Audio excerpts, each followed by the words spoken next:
अगर आप रनिंग नहीं कर रहे तो आप सबसे बड़ी गलती कर रहे हो। यूपी में 1 लाख वैकेंसी आने वाली हैं इस साल, तो खासकर फीमेल के लिए बता रहा हूँ, वो अपनी रनिंग स्टार्ट कर दो। 1000 वैकेंसी में 2000 बच्चे हैं जो लड़ रहे हैं। कई हज़ार बच्चे ऐसे हैं जिनका यूपी होमगार्ड में भी आ जाएगा और यूपी कांस्टेबल में भी आ जाएगा।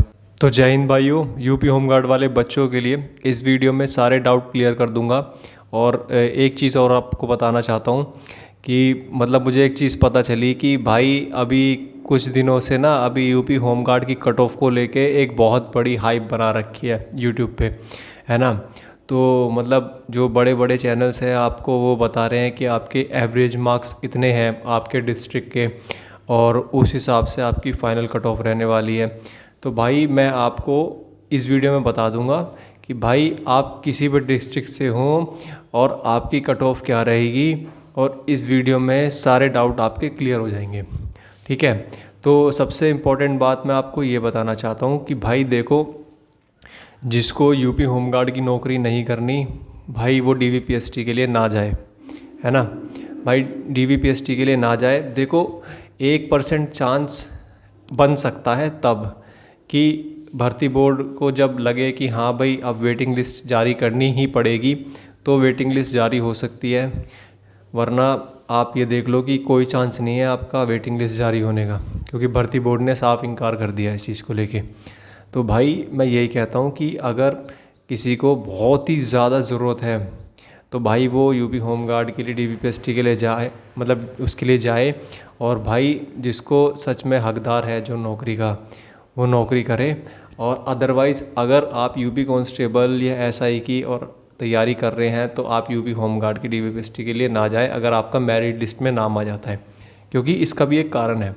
कारण ये है कि देखो आप यूपी कांस्टेबल की नौकरी करोगे, अगर आपका उसमें नंबर आ गया तो आप यूपी होमगार्ड की नौकरी को छोड़ दोगे, है ना।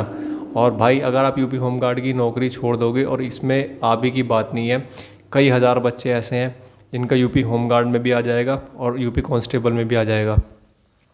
तो भाई ये देखो एक मतलब चीज़ सही नहीं है कि आप यूपी कांस्टेबल की नौकरी के लिए फिर आप यूपी होमगार्ड की मतलब नौकरी छोड़ दोगे तो उसमें कई हज़ार वैकेंसी ऐसी खाली चली जाएंगी।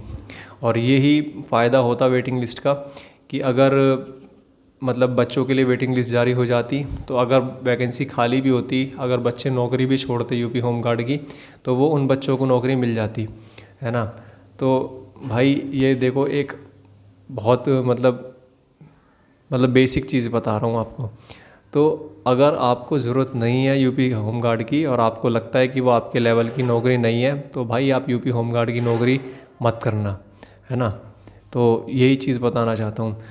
और एक चीज़ और बताना चाहता हूँ कि कल मेरे वीडियो के कमेंट पे एक भाई का मैसेज आया था, उसने ये बोला था कि भैया उन वाले सर ने तो हमारी कट ऑफ ये बताई है, मतलब हमारे एवरेज मार्क्स ये बताए हैं और कट ऑफ ये बताई है।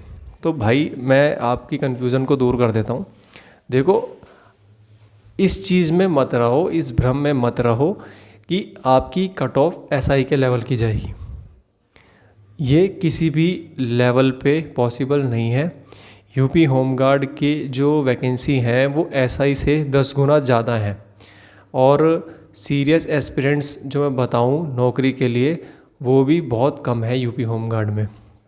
और ऐसा भी बहुत मतलब ऐसे भी कई हज़ार स्टूडेंट हैं जो यूपी होमगार्ड की नौकरी के साथ साथ यूपी कांस्टेबल एसआई की भी कर रहे हैं, कि अगर हमारे यूपी होमगार्ड में नंबर आ जाता है और उसके बाद हमारा यूपी कांस्टेबल में नंबर आ जाता है तो हम क्यों ना छोड़ें, है ना। तो क्यों हम यूपी कांस्टेबल ना करें अगर हमारा यूपी कांस्टेबल में आ जाता है।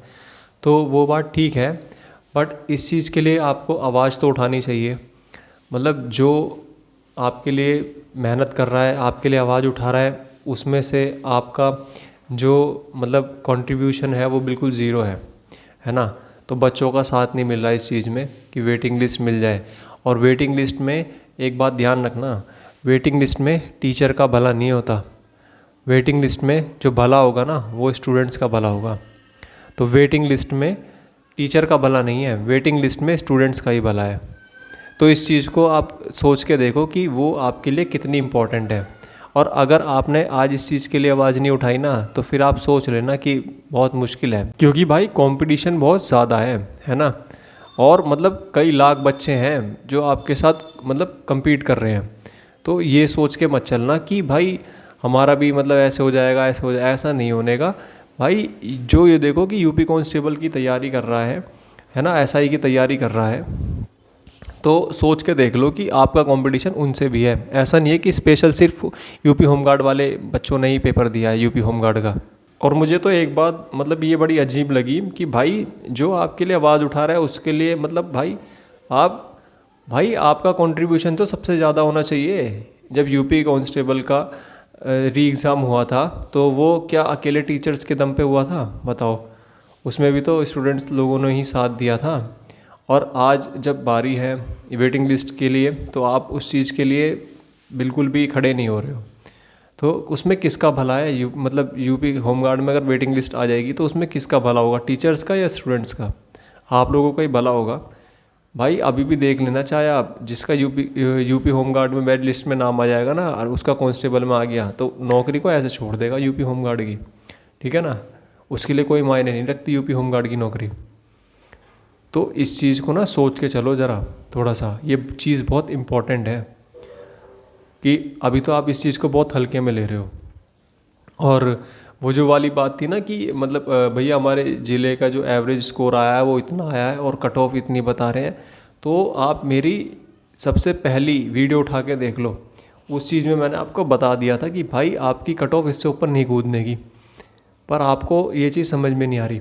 अब आप ये देखो कि मतलब जो हाईएस्ट स्कोर है ना, देखो भाई जिसका तुक्का लग गया ना होमगार्ड में, भाई वो तो अलग ही है ना भाई। मतलब बहुत स्टूडेंट ऐसे हैं जिसके मतलब कमेंट आए थे मेरी वीडियो पे, तो मतलब बहुत स्टूडेंट ऐसे हैं जिनके 70 प्लस कूद गए यूपी होमगार्ड में नंबर। तो अब ये देखो कि उससे अब आप कहाँ पे हो, आपके कितना स्कोर है। और दूसरी चीज़ ये कि इस चीज़ की टेंशन मत लो कि मतलब इतने नंबर हैं उसके तो हमारे इतने हैं, तो ऐसा नहीं है। एवरेज ही लेके चलेंगे और एवरेज के हिसाब से ही जिस हिसाब से वैकेंसी है उस हिसाब से कट ऑफ बनेगी और उसी हिसाब से आपके नंबर देखे जाएंगे फाइनल कट ऑफ में। तो फाइनल कट ऑफ ये है कि 55-60 55-60 इससे ऊपर नहीं कूदने की। एक एग्जांपल देता हूँ, जैसे आपके ज़िले में 1000 वैकेंसी हैं, 1000 वैकेंसी होने के बाद उसमें 4000 बच्चों ने पेपर दिया, तो उसमें से ये देखो कि 2000 सीरियस एस्पिरेंट्स नहीं हैं। उसमें से ये है कि 1000 वैकेंसी में 2000 बच्चे हैं जो लड़ रहे हैं उस नौकरी के लिए, है ना? तो उसमें से भी कुछ बच्चे ऐसे हैं कि जो डॉक्यूमेंट्स वगैरह में बाहर हो जाएंगे, है ना, डीवीपीएसटी में बाहर हो जाते हैं। तो अब ये है कि और ऐसा है कि जैसे अब 41,424 वैकेंसी है, तो उस हिसाब से कि 2 ढाई 3 लाख के बच्चे के आसपास बुलाया जाएगा आपको डीवीपीएसटी के लिए, है ना? तो और फाइनल कट ऑफ मैं आपको ऑलरेडी बता चुका हूँ कि इतनी कट ऑफ रहेगी, इससे ऊपर नहीं जाने की। और आप अभी भी गलती कर रहे हो अगर आप रनिंग नहीं कर रहे हो तो। सबसे मेन बात ये है, अगर आप रनिंग नहीं कर रहे तो आप सबसे बड़ी गलती कर रहे हो। अगर आपके 55-60 के बीच में भी मार्क्स है ना, तो आप बहुत बड़ी गलती कर रहे हो रनिंग ना करके। क्योंकि लास्ट में फिर आपको ये ना सोचना पड़े कि भाई मतलब मेरा इस चीज़ के लिए रह गया, है ना? अगर मैं रनिंग कर लेता तो मेरा नंबर हो जाता, नंबर आ जाता मेरा उसमें। तो ये देखो कि वहाँ पे भी कंपटीशन आपको टफ मिलेगा, है ना? अब डीवीपीएसटी के लिए जाओगे ना, रनिंग वगैरह के लिए जाओगे फिजिकल के लिए, तो वहाँ पे भी कंपटीशन बढ़िया मिलेगा। भाई वो बच्चों को छांट छांट के ही तो निकालेंगे। अब आप ये देखो, वहाँ पे ये मत सोचना कि 2-4 सेकंड चल जाएगी। भाई अगर 1 सेकंड 2 सेकंड भी कम रह गई ना तो भी बाहर हो जाओगे। आप सोच के चलना इस चीज़ को। वैसे तो टाइम ठीक है रनिंग के लिए, पर यह है कि जो स्टूडेंट्स बिगनर हैं इन चीज़ों में, तो और जैसे कि फ़ीमेल खासकर, है ना, तो खासकर फीमेल के लिए बता रहा हूँ, वो अपनी रनिंग स्टार्ट कर दो अगर आप बिगनर हो तो, अगर नहीं कर रही हो तो, है ना?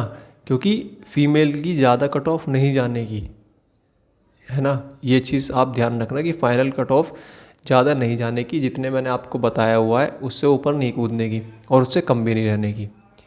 तो ये मेन चीज़ है आपके लिए, और अगर आप इस चीज़ पे ध्यान नहीं दे रहे हो तो आप बहुत बड़ी गलती कर रहे हो। बस ये चीज़ का ध्यान रखना।